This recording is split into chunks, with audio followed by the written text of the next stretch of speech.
Hai guys, Bos Darling di sini. Rakyat Indonesia tentu menyambut gembira dengan program makan siang gratis yang dicanangkan oleh pemerintah.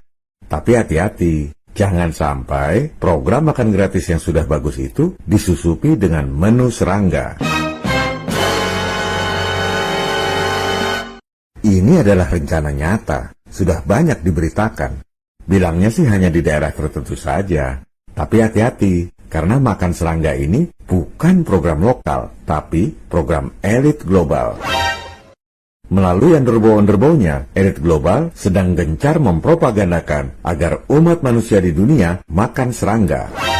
Melalui PBB, alasannya makan serangga untuk membantu kecukupan pangan dunia. Melalui World Economic Forum, alasannya makan serangga untuk mengurangi perubahan iklim. Melalui underbow WHO, yaitu NIH, alasannya makan serangga adalah solusi berkelanjutan untuk kesehatan global dan lingkungan hidup.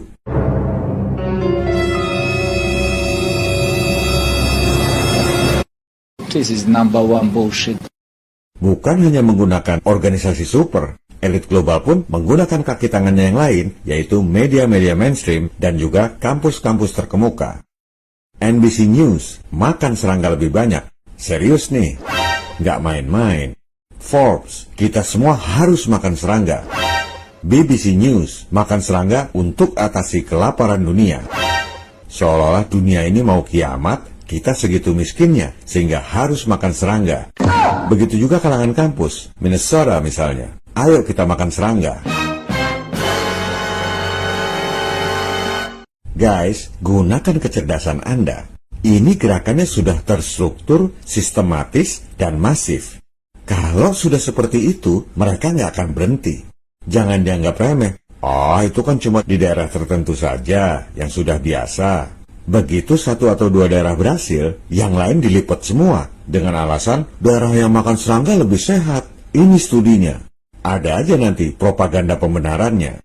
Sekarang saya tanya, mereka itu pahlawan kemanusiaan yang bekerja tanpa pamrih? Juru selamat umat manusia di dunia? Atau mereka justru juru selamat palsu, Al-Masih Ad-Dajjal alias The Antichrist yang sedang menerapkan doktrin-doktrin iblis seperti LGBTQ, New Normal, makan serangga, Great Reset.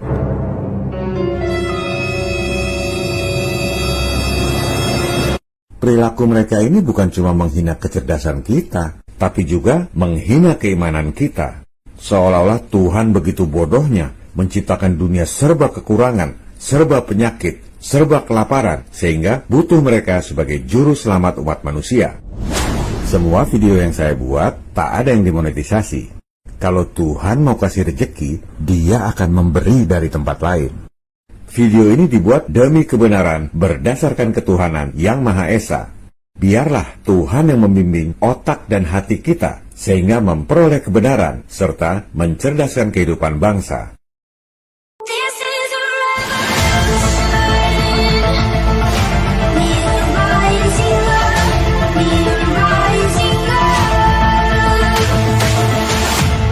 This is a revolution.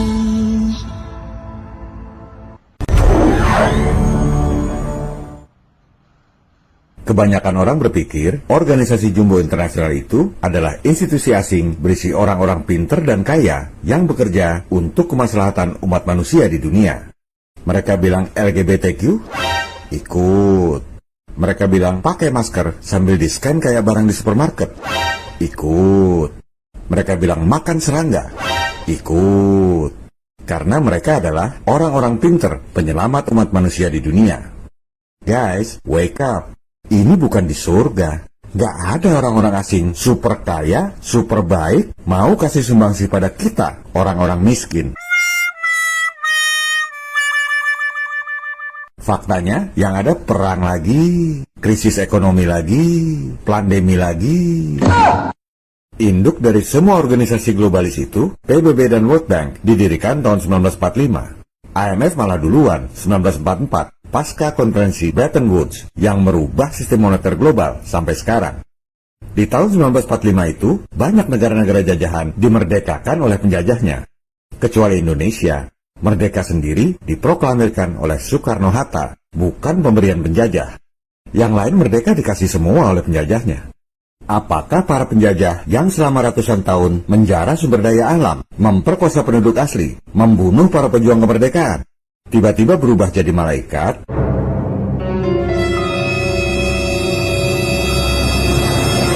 Nggak mungkin. Gunakan kecerdasan Anda. Mereka cuma ganti taktik. Peperangan bukan lagi untuk teritorial. Peperangan yang sesungguhnya adalah ekonomi. Kontrol penduduk dunia. Kenapa mereka ganti taktik? Ini yang nggak diajarkan di sekolah. Coba kita lihat Inggris yang menjajah seluruh dunia. Matahari yang tak pernah tenggelam karena jajahannya ada di seluruh dunia. Coba lihat berapa utangnya di tahun 1945 dibandingkan dengan GDP. 225%. Ini kiamat, bos. Bangkrut. Sekedar perbandingan, Indonesia 2024 rasionya 38,9%. Amerika, meski bukan penjajah tapi ngebom atom Jepang, utang berbanding GDP tahun 1945, 112%. Belanda, Prancis, Spanyol, Portugal, ya sekitar segitu juga di tahun 45. Makanya mereka ganti taktik. Ya sudah, nggak usah menjajah pakai tentara. Cukup pakai regulasi dan tekanan internasional. Jauh lebih irit. Maka dibuatlah 3 lembaga The Holy of Holies yang suci dari yang suci, yaitu PBB, World Bank, dan IMF. Kok negara-negara penjajah pada nurut? Kok mau merdekakan negara-negara jajahannya? Kebanyakan orang taunya negara-negara jajahan seperti Indonesia adalah makanan negara-negara penjajah yang perkasa. Yang tidak diajarkan di sekolah, negara-negara penjajah susah payah berdarah-darah bawa pasukan ke negara jajahan, ngeruk sumber daya alam, dijual di Eropa. Duitnya dipakai buat bayar utang kepada para bankir elit. Inilah pucuk rantai makanan. Kaya raya, nggak pakai darah, nggak pakai keringet. Buat apa susah-susah kirim tentara ke negara-negara jajahan? Nggak pakai tentara aja, negara-negara penjajah pada nurut. Itu yang mereka mau terapkan ke seluruh dunia lewat super body globalist settingan mereka. Dan para bankir elit itu, aristokrat di barat, secara tradisi, sejak ratusan tahun lalu, adalah aliran penyembah iblis.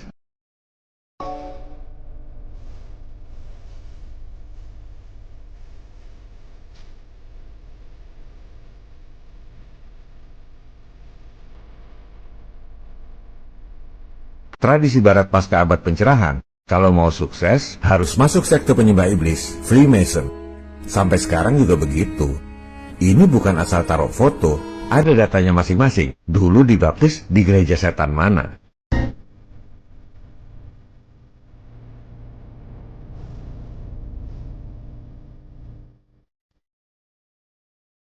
Contoh, Sir Stamford Raffles, penjajah Inggris yang jadi gubernur Hindia Belanda.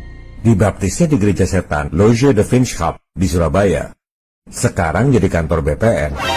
Memang di Indonesia juga banyak loji-loji sekte penyembah iblis, tradisi yang dibawa oleh kaum penjajah. Loge Bischoplein, Jakarta. Sekarang jadi kantor Bappenas. Di Bandung ada loji Sintian di Wastu Kencana. Itu kelihatan gambar mata dajalnya.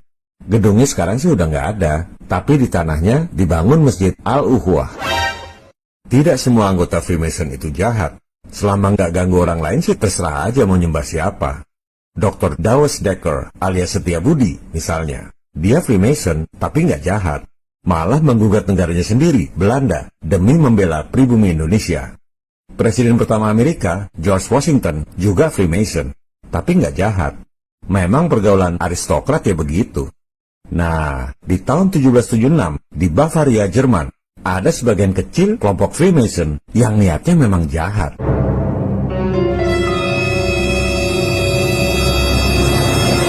Kelompok kecil itu disebut Bavarian Illuminati. Ini Freemason yang jahat.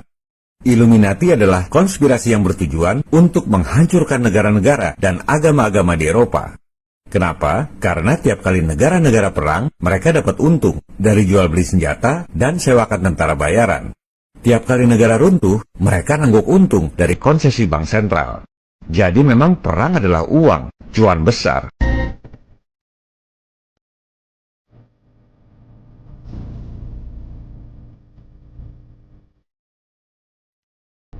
Cukong Illuminati adalah seorang bankir pedagang emas bernama Mayer Amschel Bauer. Karena di rumahnya suka pasang perisai warna merah, dia ganti nama jadi Rothschild, bahasa Jermannya. Dalam lafal Inggris, Rothschild. Jadi bendera Israel itu sebenarnya adalah logo keluarga Rothschild dari tahun 1769. Rothschild mendanai kelompok Jacobin, sukses melakukan revolusi Prancis dan meruntuhkan kerajaan Prancis yang sudah berumur 1000 tahun. Buat apa menghancurkan negara? Konsesi bank sentral, bos. Begitu kerajaan Prancis runtuh, Napoleon langsung kasih konsesi bank sentral untuk cukongnya, Rothschild. Nanti ada Aiki Jongkok yang protes. Mana mungkin bank sentral Prancis itu swasta? Bank sentral kan milik negara. Itu teori konspirasi. Main-main dong ke Prancis. Baca tuh, pengakuan Bank Sentral Prancis. Memang Bank Sentral itu dari dulu swasta. Mana pernah raja nyetak duit? Raja selalu utang pada bankir elit. Makanya mereka nurut.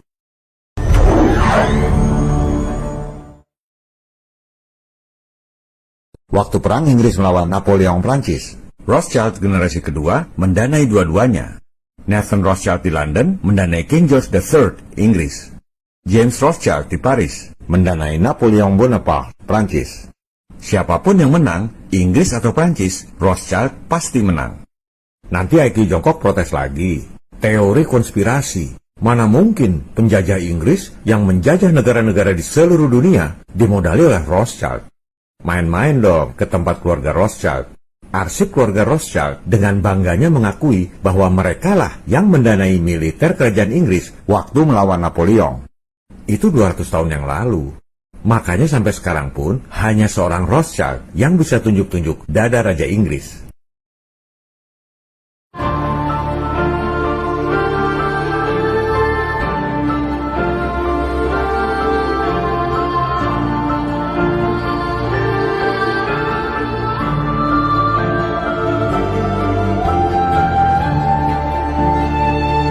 Oleh sebab itu, negara-negara penjajah semua nurut pada cukongnya, yaitu bankir elit. Mereka adalah pucuk rantai makanan, predator yang paling top. Inggris sudah hancur-hancuran perang sama Napoleon, hancur-hancuran perang dunia 1 dan 2. Tetap aja negara-negara jajahan gak ada yang sadar.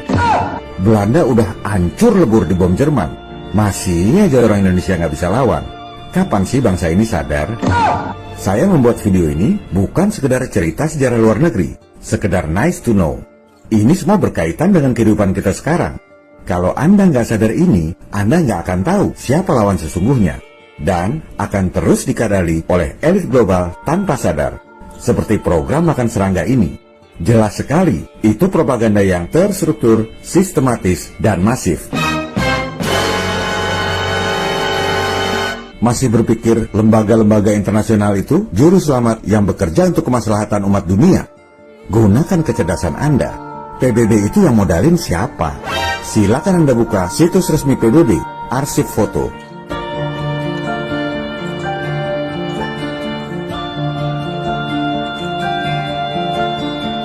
Dijelaskan di situ bahwa tanah tempat dibangunnya gedung PBB yang megah itu adalah sumbangan dari John D. Rockefeller III. Itu tanah di Manhattan, daerah yang paling mahal di dunia. Segede gitu tanahnya. Duit dari mana? Elit global. Sama juga, konglomerat nyumbang parpol, abis itu parpolnya ngoceh. Oh, itu sumbangan doang, orangnya tulus, nggak ada imbalan balas jasa. Bodoh sekali berpikir seperti itu. Jelas ada maunya.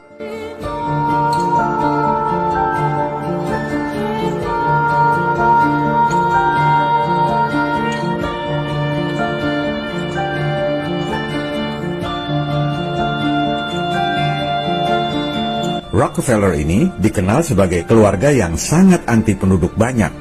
Tahun 1921, mereka membuat gerakan eugenics. Pertumbuhan umat manusia dianggap seperti ngelola peranakan anjing. Kalau anjing champion, dikembangbiakan.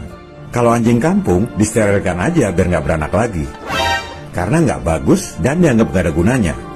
Maka eugenics ini melakukan gerakan yang paling tidak bermoral dalam sejarah umat manusia. Sterilisasi secara paksa dan massal. Eugenics ini berkembang jadi rasialisme yang luar biasa. Bukan cuma India dan Cina, Jepang pun kena sterilisasi paksa. Indonesia dari zaman penjajahan juga masuk dalam program penyedikitan umat manusia.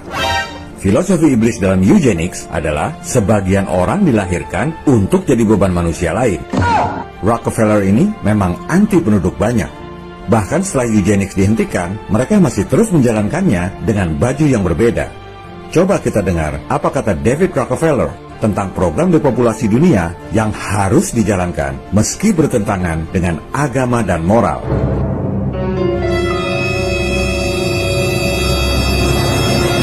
Ini benar-benar iblis.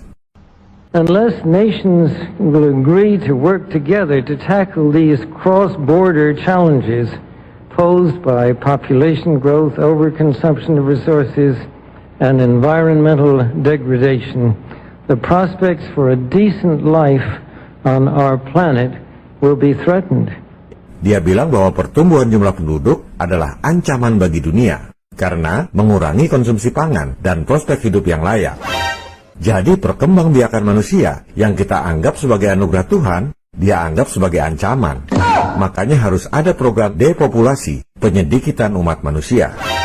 Dan bukan baru kali itu mereka ngomong. Tahun 1921 sudah dijalankan oleh gerakan eugenics. Silakan Anda baca. Yang dituju adalah rakyat miskin, nggak boleh berkembang biak. Memang Illuminati itu menganggap rakyat miskin seperti anjing kampung. Nggak usah berkembang biak, biar punah aja. Jadi sasaran utamanya adalah negara-negara berkembang yang miskin. Asia, Afrika, dan Amerika Latin. 30 tahun kemudian, tahun 50-an, ketika penduduk dunia baru 2,5 miliar penduduk, mereka merasa sudah seperti mau kiamat. 2,5 miliar penduduk itu udah kebanyakan buat mereka. Padahal sekarang sudah 8 miliar lebih. Makanya harus dikurangi jumlah penduduk. Caranya, waktu itu sih dengan sterilisasi massal di negara-negara berkembang. Dan instruksi Rockefeller di Dewan Bisnis PBB itu 70 tahun setelah eugenics. Illuminati tak akan pernah berhenti menyedikitkan umat Tuhan. The recent UN meeting in Cairo is appropriately focused on one of these key issues, population growth. But the controversies which have erupted at the conference illustrate the problem of coming to grips with issues that are deeply divisive and which have a profound moral dimension. Tahun 1994, melalui Kongres PBB di Kairo, Illuminati sudah menggaungkan program depopulasi. Tapi banyak ditentang oleh negara-negara karena faktor moral dan agama. Makanya dia komplain pidato di forum PBB itu. The United Nations can and should play an essential role in helping the world find a satisfactory way of stabilizing world population and stimulating economic development in a manner that is sensitive to religious and moral considerations.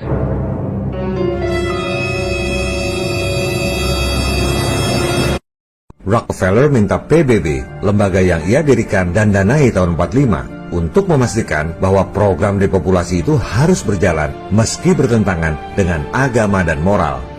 Pidato itu tahun 94, 73 tahun setelah eugenics 1921. Dan sekarang, 2025 adalah 104 tahun setelah eugenics 1921. Apa yang diinginkan oleh Illuminati itu adalah terstruktur, sistematis, masif, ditambah konsisten selama ratusan tahun. Mereka nggak akan pernah berhenti.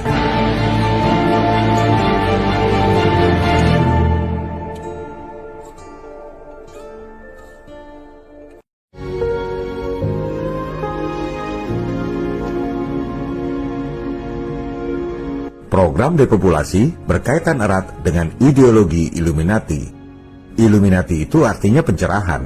Mereka merasa mendapat pencerahan dari Lucifer sang Dajjal untuk menjadi Tuhan di dunia, dan kita semua, manusia lain di dunia, adalah budak-budaknya. Mereka biasa menjalankan ritual iblis, kurban bayi, kurban manusia.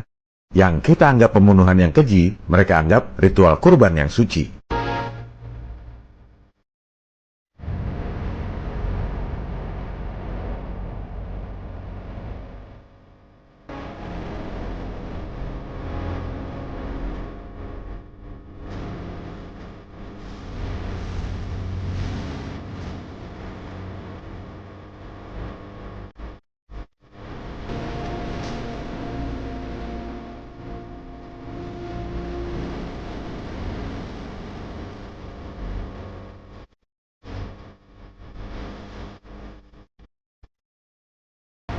Para penyembah iblis yang biasa lakukan kurban manusia jelas tak segan melakukan sterilisasi paksa, massal, dan rasial sejak 1921.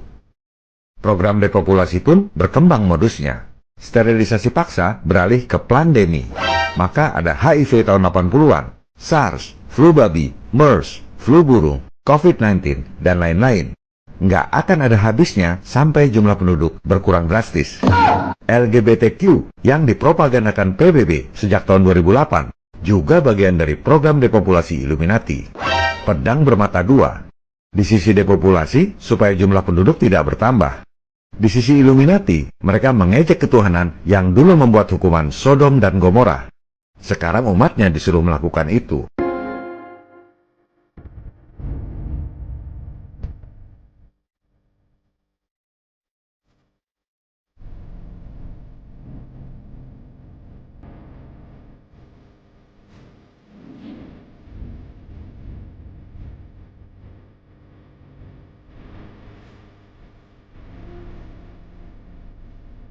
Makan serangga juga bagian dari pedang bermata dua Illuminati. Di sisi depopulasi, jelas berkaitan dengan instruksi Rockefeller tadi. Pertumbuhan penduduk di negara-negara miskin mereka anggap sebagai ancaman bagi sumber daya makanan. Makanya disuruh makan serangga aja. Di sisi Illuminati, para penyembah iblis itu mengejek ketuhanan. Dulu Tuhan menurunkan 10 wabah Fir'aun. 4 diantaranya adalah serangga. Maka para penyembah iblis itu kembali mengejek ketuhanan dengan menyuruh umatnya makan serangga.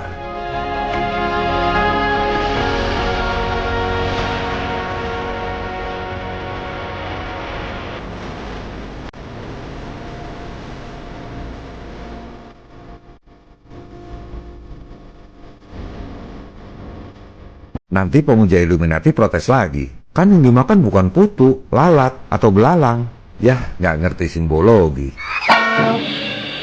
Nggak penting spesiesnya apa. Ini namanya metafora. Serangga adalah wabah untuk Fir'aun, hal yang menjijikan. Sekarang Anda disuruh makan dengan alasan gizi. Supaya apa? Supaya sumber daya makanan yang bagus-bagus utuh buat mereka, seperti pidato Rockefeller tadi. Kesimpulannya, kita semua mendukung program makan gratis yang dicanangkan oleh pemerintah. Dan kita harus sama-sama menjaga agar jangan sampai program makan gratis yang sudah bagus itu disusupi menu serangga. Jangan digampangkan, itu kan cuma daerah tertentu saja. Makan serangga sudah jadi agenda elit global sejak 12 tahun lalu. Ini buktinya. Belakangan, mereka melakukan propaganda makan serangga secara terstruktur, sistematis, dan masif. Ini buktinya. Kalau sudah begini, mereka nggak akan mundur. Semua rakyat dunia akan disuruh makan serangga, bukan makan gratis saja. Mereka akan menggunakan argumen-argumen sok sains. Dibilang makan serangga untuk kecukupan pangan dunia, mengurangi perubahan iklim, kesehatan global, lingkungan hidup. Semua itu adalah omong kosong. Alasan yang sesungguhnya, seperti Anda dengar sendiri di pidato Rockefeller tadi, elit global memandang pertumbuhan penduduk yang kebanyakan orang-orang miskin itu adalah ancaman untuk pasokan pangan mereka. Depopulasi adalah program nyata yang sudah dimulai sejak 1921, dan mereka nggak akan pernah berhenti. Kita berhadapan dengan para elit dengan ideologi iblis. Fitnah Dajjal adalah dengan membawa air dan api. Yang kita lihat air sebenarnya api. Yang kita lihat api sebenarnya air. Elit global pengikut Dajjal akan mengatakan bahwa new normal, LGBTQ, makan serangga, adalah air yang menyelamatkan Anda. Padahal itu api yang akan membakar Anda.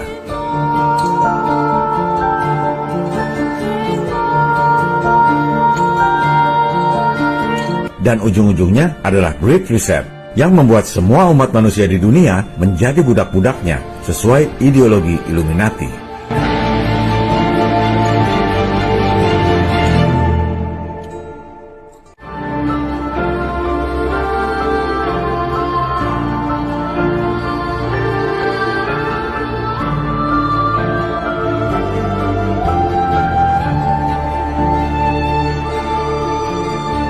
Nggak ada kajian selengkap, sedetail, dan sekomprehensif ini tentang agenda di balik menu makan serangga, bahkan di Amerika.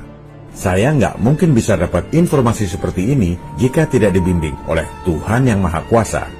Dialah yang membimbing otak dan hati kita sehingga menemukan kebenaran. Algoritma video-video saya udah diacak abis oleh YouTube. Nggak akan tampil otomatis di beranda Anda. Subscribers pun kebanyakan nggak dapat notif. Silakan sebarkan video ini. Mari kita sama-sama menjaga masa depan anak bangsa. Ramaikan agar serangga tak dimasukkan dalam menu makan gratis. Silakan tulis tagar di kolom komen atau di medsos. Saya tidak memonetisasi semua video di channel ini. Saya membuat video ini karena kecintaan saya kepada Tuhan Yang Maha Pengasih dan kecintaan saya kepada umat Tuhan di dunia, serta untuk mencerdaskan kehidupan bangsa. This is John Connor. If you're listening to this, you are the resistance. Viva Republik Indonesia. Salam People Power.